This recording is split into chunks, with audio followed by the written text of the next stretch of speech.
எல்லோருக்கும் வணக்கம். எல்லாரும் எப்படி இருக்கீங்க? இன்னைக்கு நம்ம சேனலில் விநாயகர் சதுர்த்தி ஸ்பெஷல் அவல் கொழுக்கட்டை எப்படி பண்ணணுங்கிறத காட்டியிருக்கேன். பிகினர்ஸ் கூட ரொம்ப ஈஸியாக பண்ணிடலாங்க. ரொம்ப சாஃப்டாக டேஸ்டியாக இருக்கும். இப்போ எப்படி பண்ணலான்ட்டு பார்க்கலாம் வாங்க. அடுப்பில் கடாய் வச்சுக்கலாம். கடாய் லைட்டாக ஹீட் ஆனதுமே 2 ஸ்பூன் அளவுக்கு எண்ணெய் ஆட் பண்ணிக்கிறேன். எண்ணெய் நல்லா காஞ்சதுமே 1 ஸ்பூன் அளவுக்கு கடுகு ஆட் பண்ணிக்கோங்க. கடுகு நல்லா பொரிஞ்சதுமே கடலைப்பருப்பு 2 ஸ்பூன் ஆட் பண்ணியிருக்கேன். இது கூடவே கொஞ்சமாக சீரகம் ஆட் பண்ணியிருக்கேன் ஃப்ளேவருக்காக. இதெல்லாம் லைட்டாக கலர் சேஞ்ச் ஆனதுமே நம்ம கட் பண்ணி வச்சுருக்க பெரிய வெங்காயத்தை இது கூட ஆட் பண்ணிக்கலாம். நல்லா பொடிசாக கட் பண்ணி ஆட் பண்ணிக்கோங்க. காரத்துக்கு தகுந்த அளவு பச்சை மிளகாய் நல்லா பொடியாக கட் பண்ணி இது கூட ஆட் பண்ணிக்கோங்க. இது எல்லாத்தையுமே நல்லா வதக்கி விடுங்க. வெங்காயம் கண்ணாடி பதத்தில் வந்ததுமே துருவி வச்சுருக்க கேரட், நல்லா பொடிசாக கட் பண்ணி வச்சுருக்க பீன்ஸ் இது கூட ஆட் பண்ணிக்கோங்க. பீன்ஸ் நல்லா பொடிசாக நம்ம கட் பண்ணி இது கூட ஆட் பண்ணிக்கணும். அப்போ தான் சீக்கிரமாக வணங்கும். கேரட் பீன்ஸ் ரெண்டுமே வணங்கிறதுக்காக கொஞ்சமாக உப்பு ஆட் பண்ணி நல்லா கலந்து விட்டுக்கிறேன். அடுப்பு ஓரளவுக்கு லோ டு மீடியம் ஃப்ளேமில் இருக்கட்டும். அப்போ தான் காய் சீக்கிரமாக வெந்து வரும். காய் நல்லா வெந்ததுமே கடைசியாக கொத்தமல்லி தழை ஆட் பண்ணிக்கலாம். சின்ன சின்ன பீஸாக கட் பண்ணி வச்சுருக்க தேங்காயும் இது கூட நம்ம ஆட் பண்ணிக்கலாம்.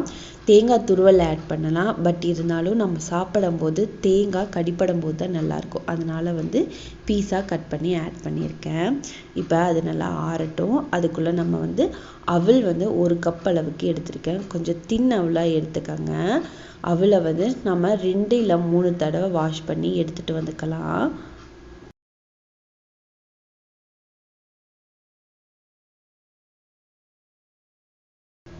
அவலை நல்லா வாஷ் பண்ணி தண்ணி பிழிஞ்சு வேறு பாத்திரத்துக்கு நான் மாற்றிட்டேன்.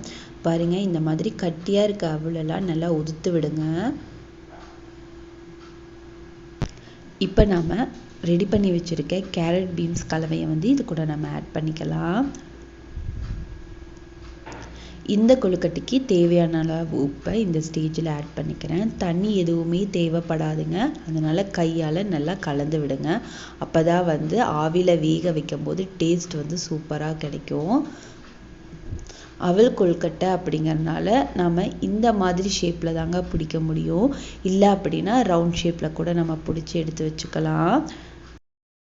நான் ஆல்ரெடி இட்லி பாத்திரத்தில் தண்ணி ஊற்றி வச்சுட்டேங்க. தண்ணி கொதிச்சதுமே அடுப்பு லோ ஃப்ளேமில் வச்சு இட்லி தட்டில் ஈர துணியை போட்டு நம்ம பிடிச்சி வச்சுருக்க கொழுக்கட்டையை இது கூட நம்ம ஆட் பண்ணிக்கலாம். கொழுக்கட்டை நல்லா இறுக்கமாக பிடிங்க.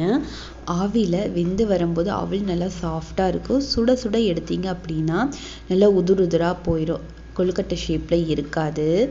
ஒரு 10 நிமிஷம் கழித்து அடுப்பை ஆஃப் பண்ணிவிட்டு கொழுக்கட்டை கொஞ்சம் ஆறுனதுக்கப்புறம் எடுத்தீங்க அப்படின்னா ஷேப் அதே ஷேப்பில் இருக்கும். ஒன்றுக்கு ஒன்று ஒட்டாமல் நமக்கு கிடைக்கும். டேஸ்ட் எப்பயும் பண்ணுற கார கொழுக்கட்டை மாதிரி இல்லாமல் இது கொஞ்சம் டிஃப்ரெண்ட் டேஸ்ட்டில் இருக்கும். வெஜிடபிள்ஸ் எல்லாம் ஆட் பண்ணியிருக்கறனால கொழுக்கட்டை ஒரு 5 நிமிஷம் கழித்து இன்னொரு பாத்திரத்துக்கு ட்ரான்ஸ்ஃபர் பண்ணிக்கிறேன். இப்போ நம்ம சர்வ் பண்ணிடலாம். இந்த ரெசிபி கண்டிப்பாக விநாயகர் சதுர்த்தி அன்னைக்கு ட்ரை பண்ணி பார்த்துட்டு எப்படி வந்துச்சுங்கிறத கீழே கமெண்ட் பண்ணுங்கள். இந்த மாதிரி நிறையா குக்கிங் வீடியோஸ் பார்க்கணும் அப்படின்னா என் சேனலை மறக்காமல் சப்ஸ்கிரைப் பண்ணி சப்போர்ட் பண்ணுங்கள். தேங்க்யூ.